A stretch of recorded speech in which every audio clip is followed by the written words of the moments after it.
ಈ ಎಲೆ ಇದ್ರೆ ಸಾಕು, ಆರಾಮಾಗಿ ಬೇಡದೇ ಇರೋಂಥ ಕೂದಲನ್ನು ತೆಗಿಬಹುದು. ಪಲಾವ್ ಎಲೆ, ಬೇ ಲೀಫ್ ಅಥವಾ ಮಸಾಲೆ ಎಲೆ ಅಂತ ಕೂಡ ಕರೀತಾರೆ. 2 ಎಲೆನ ತೊಗೊಂಡು ಈ ರೀತಿ ಚಿಕ್ಕದಾಗಿ ಕಟ್ ಮಾಡಿ ಇದ್ರ ಜೊತೆಗೆ ಬಿಸಿ ನೀರನ್ನು ಹಾಕಿ ರಾತ್ರಿನೇ ಇದನ್ನು ನೆನೆಸಿಡಬೇಕಾಗುತ್ತೆ. ಮುಂದಿನ ದಿನ ಈ ನೀರನ್ನು ಎಲೆಗಳನ್ನ ತೊಗೊಂಡು ಚೆನ್ನಾಗಿ ಇಸ್ಕಿ ನೀರನ್ನು ಈ ಥರ ಸಪ್ರೇಟ್ ಮಾಡ್ಕೋಬೇಕು. ಇದ್ರ ಜೊತೆಗೆ ಒಂದು ಸ್ವಲ್ಪ ಕೋಲ್ಗೇಟ್ ಪೇಸ್ಟನ್ನು ಹಾಕೋಬೇಕಾಗುತ್ತೆ. ನಂತರ ನಿಂಬೆಹಣ್ಣಿನ ರಸನ ಕೂಡ ಹಾಕೋಬೇಕಾಗುತ್ತೆ. 2 ಸ್ಪೂನ್ ಆಗೋಷ್ಟು ನಿಂಬೆಹಣ್ಣಿನ ರಸನ ಹಾಕೋಬೇಕು.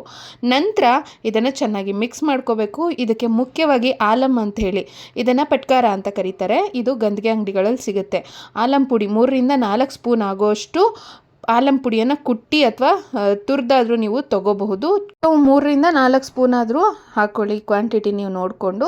ಆಲಮ್ ಪುಡಿ ಜೊತೆಗೆ ಇವಾಗ ಗೋಧಿ ಹಿಟ್ಟನ್ನು ಮಿಶ್ರಣ ಮಾಡಿಕೊಂಡು ಇದನ್ನು ಚೆನ್ನಾಗಿ ಮಿಕ್ಸ್ ಮಾಡಿಬಿಟ್ರೆ ಒಂದೊಳ್ಳೆ ಪ್ಯಾಕ್ ಅನ್ನೋದು ಸಿದ್ಧ ಆಗುತ್ತೆ. ಇದನ್ನು ಈ ರೀತಿ ಎಲ್ಲಿ ಹೆಚ್ಚಾಗಿ ಕೂದಲಿರುತ್ತೆ, ನಿಮಗೆ ಅನ್ವಾಂಟೆಡ್ ಏರ್ಸ್ ಇರುತ್ತೆ, ಅಲ್ಲಿ ಈ ಪೇಸ್ಟನ್ನು ಹಚ್ಚಿ 10 ನಿಮಿಷಗಳ ಕಾಲ ಹಾಗೆ ಬಿಟ್ಟು ನಂತರ ಈ ಥರ ಪೇಪರ್ ಅಥವಾ ಬಟ್ಟೆಯನ್ನು ತೊಗೊಂಡು ಆಪೋಸಿಟಾಗಿ ಒರೆಸಿ ಅನ್ವಾಂಟೆಡ್ ಹೇರ್ಸ್ ಎಲ್ಲ ಈಸಿಯಾಗಿ ಬಂದುಬಿಡುತ್ತೆ. ಈ ಟಿಪ್ಸ್ ಇಷ್ಟ ಆದರೆ ಲೈಕ್ ಕೊಟ್ಟು ಶೇರ್ ಮಾಡಿ. Thank you all.